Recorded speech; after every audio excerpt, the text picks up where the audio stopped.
నాకు కూడా పొద్దున్నే ఎక్సర్సైజ్ చేసే అలవాటుంది. మీకు ప్రాబ్లంగా ఉందంటే మీరు బయటికి వెళ్ళి ఎక్సర్సైజ్ చేసుకోవచ్చు.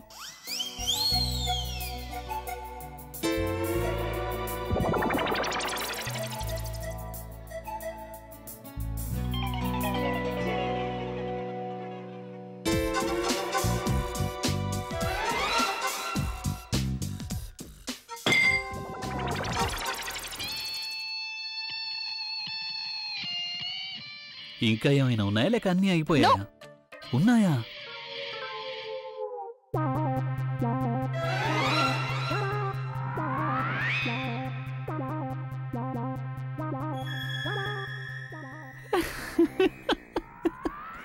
అరే ఏంటి చిన్న పిల్లలు ఎక్సర్సైజ్ చేస్తున్నావు? ఎక్సర్సైజ్ అంటే నేను చేసేదాన్ని అంటారు. చూసుకో, వాచ్ మీ. జ్యూసీ.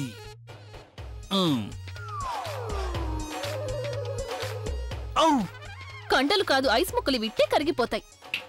వాచ్ మీ. కండలు కాదు ఐస్ ముక్కలు ఇట్టే కరిగిపోతాయి.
నువ్వు ఇంతకుముందు డంబుల్స్ అసలు కదిలించలేకపోయేదానివి, ఇప్పుడు ఇంత సులభంగా ఎలా ఎత్తగలుగుతున్నావు?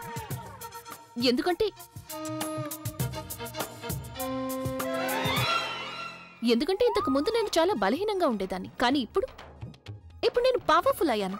నా దగ్గర డబ్బు పవర్ ఉంది, ద పవర్ ఆఫ్ మనీ. అందుకే నేను ఏదైనా చేయగలను. మ్యాజిక్. నాకు రోజు ఉదయం ఎక్సర్సైజ్ చేసేవాళ్ళంటే చాలా ఇష్టం, కానీ టైం వేస్ట్ చేసేవాళ్ళంటే అస్సలు ఇష్టం ఉండదు. Because time is money. Don't waste it. తొందరగా ఎక్సర్సైజ్ పూర్తి చేసుకొని వెళ్ళి రెడీ అవ్వండి. మీ ప్రాబ్లం ఏంటంటే మీరు చాలా చాలా స్లో. మీరు నా దగ్గర పనిచేయాలంటే you have to be fast. Can't waste time. ఈ రోజు నాకు మీ కొత్త పాట స్క్రాచ్ రెడీగా కావాలి. ఆ తర్వాత మీరు నాతో పాటు ప్రొడ్యూసర్స్ మీటింగ్కి రావాలి. ఒకవేళ అంతా బానే ఉందంటే ఈ రోజు డీల్ ఫైనల్ అవుతుంది. అర్థమైందా? What are you waiting for? Don't waste time. Lightning speed. Fast.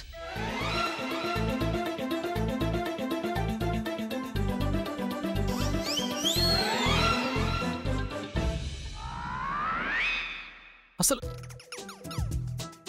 డంబుల్ని అసలు కదిలించలేకపోయేది, అలాంటిది డంబుల్ని ఈజీగా ఎలా ఎత్తగలుగుతోంది తను?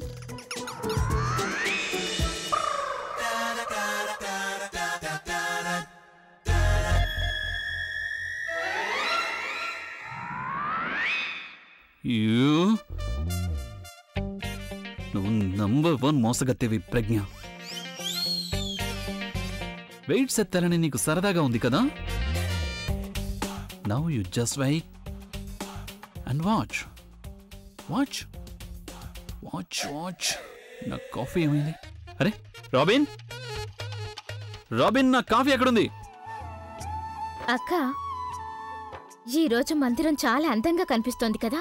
ఇందు, ఉదయం నుంచి సాయంత్రం వరకు ఒకటే పని చేస్తున్నాం కదా మనం, మందిరాన్ని అలంకరించడం.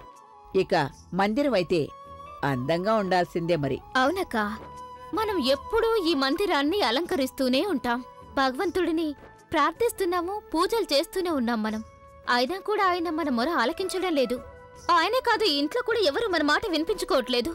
కనీసం భగవంతుడా నువ్వైనా వినొచ్చు కదా. ఈ ఇంటికి పట్టిన పీడను వదిలించు, ఈ ఇంట్లో అందర్నీ సుఖశాంతులతో ఉండనివ్వు. రాబిన్,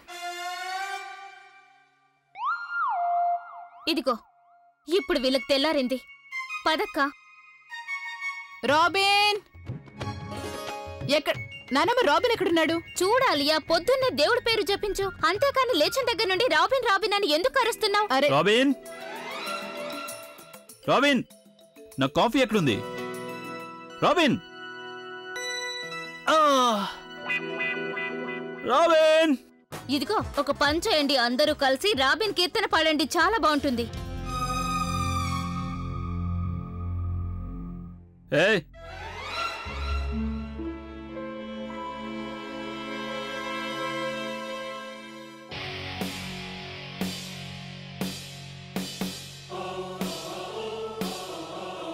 ఇలారా.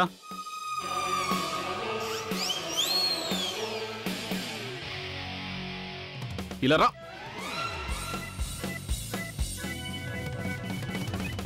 మీరిద్దరూ అడ్డు తప్పుకుంటారా? అగో. Good morning sir. అసలు ఇవాళ మార్నింగ్లో ఏం గుడ్ ఉంది? ఆహా, నాకైతే మొత్తం అన్ని గుడ్గానే కనిపిస్తున్నాయి. ఈ టీ ఎక్కడి నుంచి తీసుకొచ్చాం? అది నేను కిచెన్ నుంచి. ఈ టీ ఎవరు పెట్టారు? నేనే స్వయంగా పెట్టాను, అంటే సెల్ఫ్ సర్వీస్. అదేంటంటే సార్, రాత్రి మేడం నాకు మాట చెప్పారు. అలాగే నాకు చెప్పారు రేపు కిచెన్లో ఎవరు పనిచేయరని. ఎవరికైనా ఒకవేళ ఏమైనా తినాలి తాగాలని ఉంటే వాళ్ళే స్వయంగా చేసుకోవాలి, తినాలి అని. అంటే దీని అర్థం ఒకవేళ నాకు కాఫీ తాగాలనుంటే నేనే స్వయంగా చేసుకుందా కదా? లేదు లేదు సార్. అరే అరే మీరెందుకు సార్ చేస్తారు? తను ఉంది కదా, అదే మీ అసిస్టెంట్, తనకు చెప్పండి, తను చేసి తెస్తుంది. చూడండి, నేను మేడం కోసం జ్యూస్ తీసుకువెళ్తున్నాను, అలాగే తను మీకోసం కాఫీ పెట్టి తెస్తుంది. కానీ సార్, కాఫీ తాగాలంటే మీరు కాస్త రిస్క్ తీసుకోవాలి. అదెందుకంటే తాను నా కోసం ఒక కాఫీ చేసింది. ఒట్టేసి చెప్తున్నాను సార్, ఒక్క సిప్ కూడా తాగలేదు. ఏంటి అంటే దీని అర్థం డాల్ డాల్ నీకోసం కాఫీ చేసిందా? శత్రువుల కోసం డాల్ డాల్ కాఫీ చేసి ఇచ్చిందా? శత్రుత్వం అయితే మీకు ఇంకా మేడంకి మధ్య ఉంది కదా, నాకు ఇంకా పావనికి మధ్య లేదు కదా. మేడం నా కోసం వెయిట్ చేస్తున్నారు, నేను వెళ్తున్నాను. అసలు ఈ రోజు ఆవిడకి చాలా పనులున్నాయి. బాయ్. ఏం జరుగుతోంది ఇంట్లో? అలియా, నువ్వు ప్లీజ్ నా కోసం కాఫీ తీసుకురావా? నేనెందుకు కాఫీ తీసుకురావాలి? నీకు తెలుసు కదా, కాఫీ తాకపోతే నా బుర్ర అసలు పనిచేద్దని నేను మ్యూజిక్ స్క్రాచ్ చేయాలి కదా. అందుకే నేను కాఫీ తాగినంత వరకు నా మైండ్లోకి ఎలాంటి మ్యూజిక్ రాదు. So I need my coffee. నువ్వు చేసి వచ్చు కదా కాఫీ. అన్నయ్య కోసమే కదా చేయమంది. తాను అందరి కోసం పని చేస్తున్నాడు కదా. ఆలియా, నువ్వెలాగో వెళ్తున్నావు కాబట్టి నా కోసం కూడా జ్యూస్ చేసి తీసుకురా. Oh really? It's okay. నేనే వెళ్ళి చేసుకుంటాను. కాఫీ చేయడం కూడా నేర్చుకుంటాను.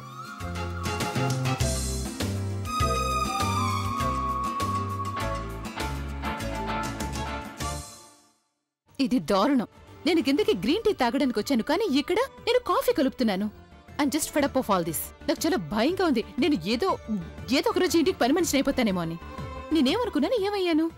ఈ కళ్ళజోడు ఇలా ఏమైనా చేస్తుందని నాకు ముందే తెలుసుంటే ఏదో ఒక బ్యాకప్ ప్లాన్ వేసి ఉండేదాన్ని. లాయర్ని హైర్ చేయడం తర్వాత కనీసం దారిని పోయే రౌడీని హైర్ చేద్దామన్నా కూడా నా దగ్గర డబ్బు లేదు. ప్రజ్ఞని షూట్ చేద్దాం అనుకున్నాను. ఇప్పుడు ఏమీ చేయలేను, కేవలం ఆలోచిస్తూ కూర్చోవాలి.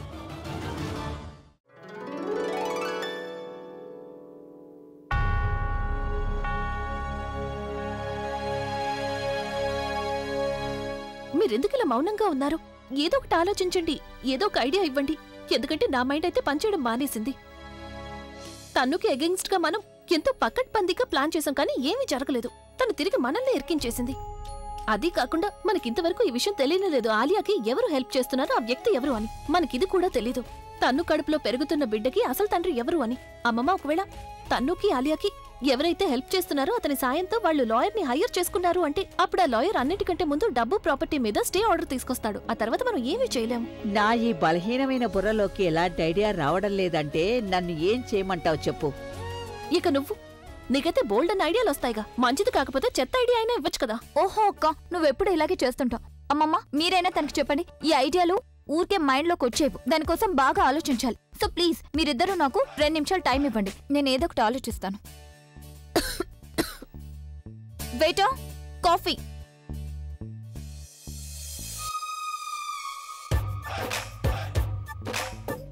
అక్క లే. ఎందుకు?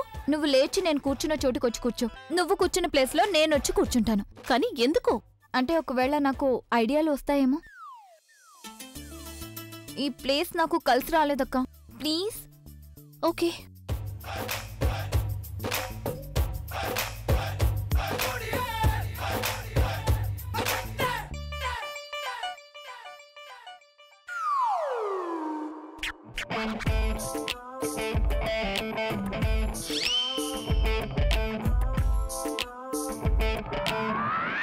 ఏంటి, ఏమైనా ప్రాబ్లమా?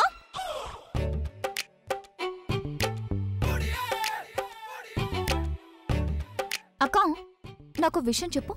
మీ ఇంట్లో ఎవరెవరు ఏమేం పని చేస్తారు, ఏమేం యాక్టివిటీస్ చేస్తున్నారు? అదేంటంటే ఐడియా కోసం ఏమైనా పనికొస్తుందేమో. అవన్నీ తెలుసుకుని నువ్వేం చేస్తావు? వాటి వల్ల నీకేం ఐడియా వస్తుంది చెప్పు.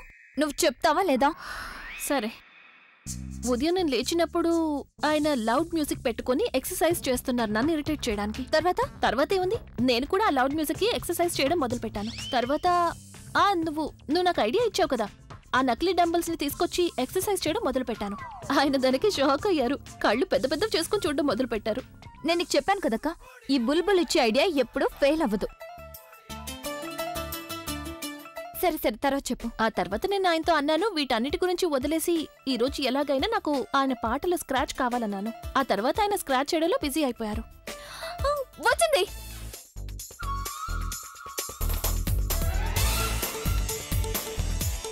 ఏంటి? ఐడియా వచ్చిందక్క. పని అయిపోతుంది కదా? ఎస్ సార్, ఇలాంటివి చేయడంలో నేను చాలా ఎక్స్పెక్ట్ ని. చూడు, ఎలాంటి గందరగోళం జరగకూడదు. నువ్వు పెట్టబోయే డంబుల్స్ ముందు ఉన్న వాటిలాగా అనిపించాలి, సరేనా? వాటి వెయిట్ మాత్రం చాలా హెవీగా ఉండాలి. డోంట్ వరీ సార్, మీరు నాకు ఎలా చెప్పారో అలాగే జరుగుతుంది సార్. పర్ఫెక్ట్. నేను ఇప్పుడు నా మ్యూజిక్ రూమ్ లోకి వెళ్తున్నాను. మేక్ ష్యూర్ నోబడీ డిస్టర్బ్స్ మీ. ఓకే. నేను డిస్టర్బ్ చేయకూడదు అనుకుంటే మరి నన్ను ఎందుకు రమ్మన్నావు? థ్యాంక్ గాడ్ వచ్చావా? పద ప్రవీణ్, నీతో మాట్లాడాలి. ఒక్క నిమిషం. తనెవరు? అరే, నువ్వు ఎందుకు అలా చూస్తున్నావు? తను నా assistant doll doll Pavani. Doll doll doll doll doll doll doll doll doll అంటూ జపం చేయొద్దు. అసిస్టెంట్ ఎందుకు? అన్ని విషయాలు ఇక్కడే అడుగుతావా? ముందు లోపలికి పదా. పావని, నీ దృష్టిని అన్ని వైపులా ఉంచాలి, ఎందుకంటే శత్రువుల దృష్టి నీ మీద ఉండొచ్చు. ఆల్రైట్? శత్రువులెవరు? తన మమ్మీ. అభి, నేను చెప్పేది విను. ముందు ప్రజ్ఞ వదిన అసిస్టెంట్ని పెట్టుకుంది, ఇప్పుడు నువ్వు అసిస్టెంట్ని పెట్టుకున్నావు. అసలు ఏం జరుగుతుంది? అరే, అవన్నీ వదిలే. నేను నిన్ను ఇక్కడికి ఎందుకు పిలిచానో అది చెప్తాను. చూడు, చాలా రోజులుగా నేను ఒక్క మంచి పాట కూడా పాడలేదు. ఇప్పుడు నేను ఎలాంటి పాట పాడతానంటే అది నీకు నా పాత రోజుల్ని గుర్తుకు చేస్తుంది. నీకు గుర్తుండే ఉంటుంది నా మొదటి ఆల్బమ్. దానికి నువ్వే నాకు హెల్ప్ చేసావు. ఎలా మర్చిపోగలను? రాత్రంతా కూర్చొని ఎన్ని పాటలు రాయించావు నువ్వు నాతో. అందుకే కదా ఆ ఆల్బమ్ అంతా హిట్ అయింది. And I want history to repeat it self here. దానికోసం నాకు అదే వాతావరణం కావాలి, అదే స్నేహితుడు కావాలి. ఆ తర్వాత చూడు నేను ఎలాంటి పాటలు రాస్తానో ప్రవీణ్. అంతా బాగానే ఉంది కదా? నువ్వింత మంచి మూడ్లో ఉన్నావంటే ఏమైనా ప్రత్యేకత ఉందా? నువ్వు ఇలా కూర్చో ముందు. అరే, ప్రత్యేకం కాదు, చాలా ప్రత్యేకం. నేను ఆ ప్రజ్ఞకి బుద్ధి చెప్పబోతున్నాను. నువ్వేం ఆలోచిస్తున్నావు? ఏం ప్లాన్ చేసావు చెప్పు నాకు. ముందు నువ్వు నాకు ప్రామిస్ చేయి ఎవరికి చెప్పనని. నీకు నా మీద నమ్మకం లేదా? నేను నీకు ప్రామిస్ చేయాలా? నువ్వు నాకు చెప్పు, ఏంటి నీ ప్లాన్? నేను 2 మ్యూజిక్ స్క్రాచెస్ తయారు చేస్తాను. ఒకటి నా కోసం, మరొకటి ప్రజ్ఞ కోసం. ఎందుకంటే నేను డైరెక్ట్గా నా మ్యూజిక్ నమ్ముకోలేను కదా. అందుకని ప్రజ్ఞ అమ్మే మ్యూజిక్ స్క్రాచ్కి ఏదైతే ప్రాఫిట్ వస్తుందో తనదవుతుంది. నువ్వు పని చేస్తావా? నువ్వు మార్కెట్లో ఒక సింగర్ని పట్టుకో. అతను నేను కంపోజ్ చేసిన పాటలు పాడాలి. అభి, నువ్వేం ఆలోచిస్తున్నావు? స్వయంగా నాకంటూ ఒక మ్యూజిక్ కంపెనీ తెరవాలనుకుంటున్నాను. దానిని నువ్వే చూసుకోవాలి. నువ్వు సింగర్కి ఏమని చెప్తావంటే ఏదైతే ప్రాఫిట్ వస్తుందో దానిని 70-30 షేర్ చేసుకుందామని చెప్పు. 70 మనకి, 30 తనకి. ఫైనాన్స్ నువ్వు చూసుకోవాలి. పాటలు హిట్ అవుతాయనే గ్యారంటీ నాది. ఒక్కసారి మనం డబ్బు సంపాదించామంటే నేను తనని వదిలిపెట్టనిక. ప్లాన్ బాగుంది. The plan is brilliant, but you have to make sure ప్రజ్ఞకి తెలియకుండా ఉండాలి. ఎందుకంటే ఒకవేళ తనకి తెలిసిందంటే అప్పుడు తను నిన్ను ఏం చేస్తా. దాని గురించి నువ్వు టెన్షన్ పడకు. నాకు తన బలహీనత గురించి తెలిసిపోయింది. నేను తన బలహీనతని తనకి వ్యతిరేకంగా ఉపయోగిస్తాను. అలాగే మరొక విషయం చూడు, నేను నాన్నమ్మకు కూడా ఈ విషయం గురించి ఏం చెప్పట్లేదు. ఒక్కసారి ఇది సక్సెస్ఫుల్గా పూర్తి కానీ ఆ తర్వాత నేనే నాన్నమ్మకి సర్ప్రైజ్ ఇస్తాను. పర్ఫెక్ట్. నేను కూడా వాళ్ళెవరికి ఏమీ చెప్పను. పర్ఫెక్ట్. దెన్ చేస్తున్నావంటే హక్ చేసుకో.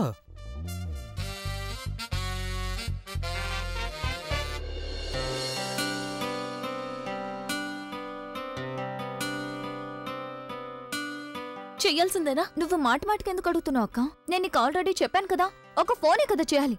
ఒకవేళ నువ్వు వాయిస్ చేంజ్ చేసి మాట్లాడలేకపోతే యాక్సెంట్ మార్చేసి మాట్లాడొచ్చు కదా. కానీ నేనే ఎందుకు చెయ్యాలి? ఐడియా కోసం నేను కష్టపడ్డాను కదా, కనీసం నువ్వు ఫోన్ అయినా చేయవా అక్క? ఫోన్ చేయి. అమ్మమ్మ అమ్మమ్మ, అదేంటంటే నేను నా మొబైల్ని ఇంట్లోనే మర్చిపోయాను. ఒక్క నిమిషం.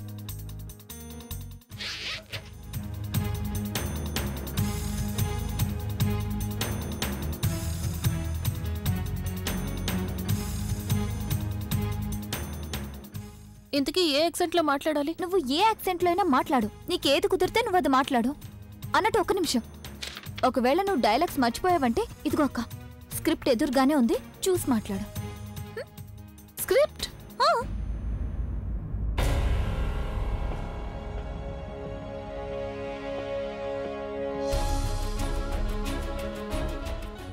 ఆలియా, నువ్వు అసలు ఇదంతా ఎందుకు చేస్తున్నావు?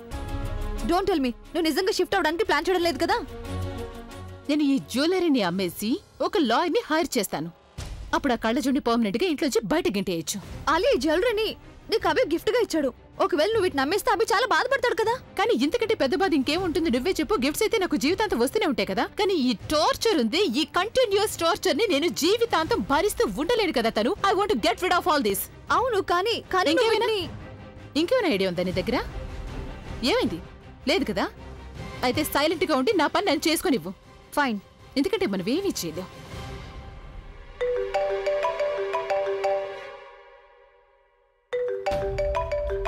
Unknown number. హలో, నమస్కారం అండి. ఎక్స్క్యూజ్ మీ, ఎవరు మాట్లాడేది? అది నేను మీనాకుమార్ని మాట్లాడుతున్నాను. గోపాల్ సార్ గారి సెక్రటరీని. మా సార్ ఎవరైతే ఉన్నారో ఆయనకి బోలెడని బిజినెస్లు ఉన్నాయి. ఎలాంటివంటే డైమండ్స్, స్టాక్ మార్కెట్, సిప్పింగ్. అయితే నన్ను చేయమంటావు? అదేంటంటేనండి, మా బాస్ ఉన్నారు కదండి, ఆయన తన బిజినెస్ ని ఎక్స్టెండ్ చెయ్యాలని అనుకుంటున్నారు. ఎందుకంటే బోలెడంత బ్లాక్ మనీ ఉంది కదండి, దాన్ని వైట్ గా మార్చాలి. చూడండి, మాకు ఇంట్రెస్ట్ లేదు. అదే నేను రీసెర్చ్ చేశాను. దాని ద్వారా మాకేం తెలిసిందంటే మ్యూజిక్ ఇండస్ట్రీ ఉంది, అందులో అందరికంటే టాప్ పేరు ఏదైతే ఉందో అది మీ పేరే. అందుకని మా బాస్ ఏమన్నారంటే మీతో కలిసి ఆయన బిజినెస్ సెటప్ చేయాలనుకుంటున్నారు. ఒకసారి మీరు గనక మా ప్రపోజల్ విన్నారంటే. చూడండి, నాకు ఎలాంటి ఇంట్రెస్ట్ లేదని మీకు చెప్పాను కదా. చెప్పేది వినండి ముందు, ఆ తర్వాత వద్దని చెప్పొచ్చు కదా. నాకు కొంచెం కూడా మూడ్ లేదు మీ ఈ బిజినెస్ ప్రపోజల్ వినడానికి. మీరు ఆ రాకీ స్టార్ అభి చెల్లెలే కదా. ఆయన పేరు మీద బోలెడని హిట్ ఆల్బమ్స్ ఉన్నాయి. అందుకని ఒక పని చెయ్యండి, మీరు మీ అన్నయ్య చేసిన ఏదో ఒక పాట స్క్రాచ్ ని నాకివ్వండి. అన్ని సిడీస్ ని నేను మీకెందుకు ఇవ్వాలి? ఇందులో తప్పే ఉందండి. చూడండి, మీ అన్నయ్య చాలా పెద్ద రాకీ స్టార్ కదా. ఆయన పాడిన పాటల్లో ఒక్క స్క్రాచ్ ని మీరు మాకు ఇచ్చారంటే దానివల్ల నష్టమే ఉంది. అదే స్క్రాచ్ తో మేము మా ఆల్బమ్ ఒకదాన్ని మా పద్ధతిలో రిలీజ్ చేసుకుంటాం. ఇక దానికి మేము మీకు 10 కోట్లు ఇస్తాము. 10 కోట్ల? చూడండి, ఒకవేళ ఇందులో మీకు ఇంట్రెస్ట్ ఉంది అంటే మేము మీకు 2 లక్షల రూపాయలు అడ్వాన్స్ గా ఇస్తాము. ఇక మీరు మాకు ఎప్పుడైతే స్క్రాచ్ ని ఇస్తారో అప్పుడు మేము మొత్తం పేమెంట్ ని ఇచ్చేస్తాం. మీరు నాతో జోకేమీ చేయలేదు కదా? ఐ మీన్ స్క్రాచ్ మ్యూజిక్ కి 10 కోట్ల? చూడండి, మాకు ఏం తెలిసిందంటే ఈ స్క్రాచ్ ఏదైతే ఉందో అది మ్యూజిక్ కి బేస్ అవుతుంది. అందుకని మీరు మాకు ఆ స్క్రాచ్ ఇచ్చారంటే అప్పుడు మాకు తెలిసిపోతుంది కదా ఆ రాకీ స్టార్ అభి తన పాటలను ఎలా చేస్తారు అని. ఇక దాన్ని బట్టి అటు ఇటు చేసి మేము మా ఆల్బమ్ ని తయారు చేసుకుంటాం. నేను మీకు ఆలోచించి చెప్తాను. నేను సాయంత్రం ఫోన్ చేస్తాను. ఎవరిదా కాల్? ఎవరో బిజినెస్ మ్యాన్ సెక్రటరీ అంట. మనం అన్నయ్య స్క్రాచ్ మ్యూజిక్ ని వాళ్ళకి ఇచ్చామంటే వాళ్ళు మనకి 10 కోట్లు ఇస్తారని చెప్తోంది ఆవిడ. ఓ మై గాడ్ అక్క, యు ఆర్ టూ గుడ్. మొత్తానికి నువ్వు నా చేత ఫోన్ చేయించావు. నాకు అర్థం కావడం లేదు, మనం ఈ పనికి ఇంకెవరినైనా హైర్ చేసుకోవాల్సింది కదా. అక్క, నువ్వే కదా అంటుంటావు ఈ ప్లాన్ లో ఎంత తక్కువ మంది ఉంటారో అంత మనకే మంచిది అని. అందుకనే మనం ఎవరిని హైర్ చేసుకోలేం కదా. మనం వాళ్ళకి అన్ని చెప్తూ ఉండాలి. భయం వేస్తుంది కదా, ఒకవేళ వాళ్ళు ఏదైనా పొరపాటు చేస్తారేమో అని. ముందు నాకిది చెప్పండి, ఆలియా అసలు ఏమని చెప్పింది? అమ్మమ్మ, అది ఆలియాకి కొంచెం టైం కావాలంట. నాకు తెలిసినంత వరకు ఆలియా వద్దని చెప్పదు. ఎందుకంటే 2 లక్షల కోసం తను ఏమైనా చేస్తుంది. చూస్తూ ఉండక్క, తను మన ట్రాక్ లో తప్పకుండా ఇరుక్కుంటుంది. కానీ ఈసారి మనం మొత్తం అన్ని పనులు చాలా జాగ్రత్తగా చేయాల్సి ఉంటుంది. మనం ఇంతకు ముందు తన్నుకి వ్యతిరేకంగా కూడా ప్లాన్ వేశాం, కానీ తను బతికిపోయింది. We have to make sure ఇప్పుడు ఆలియాకి తప్పించుకోవడానికి అవకాశమే దొరకకూడదు.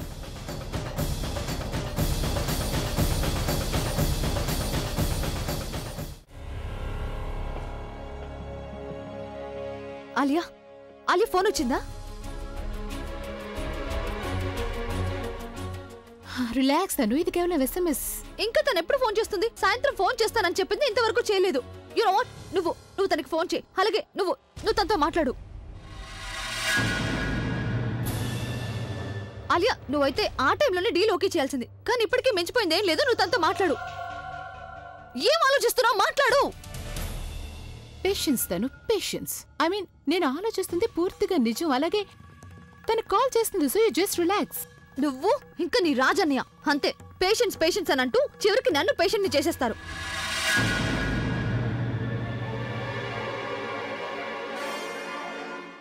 ఆలియా, మనం ఈ డీల్ గురించి మీ రాజన్నయ్యకి చెప్తే? Don't even think about it. ఎందుకంటే తను వద్దంటాడని నాకు బాగా తెలుసు. వద్దనంటారు, కానీ ఎప్పుడైతే తనకి డీల్ గురించి తెలుస్తుందో మరి అప్పుడు మీ రాజన్నకి తప్పుగా అనిపించదా? తనకి ఎలా తెలుస్తుంది? ఎవరైనా తనకి చెప్తానే కదా. అందుకే నేను నీకు చెప్తున్నాను, తనకి ఎవరు ఏవి చెప్పకూడదు. అర్థమైందా?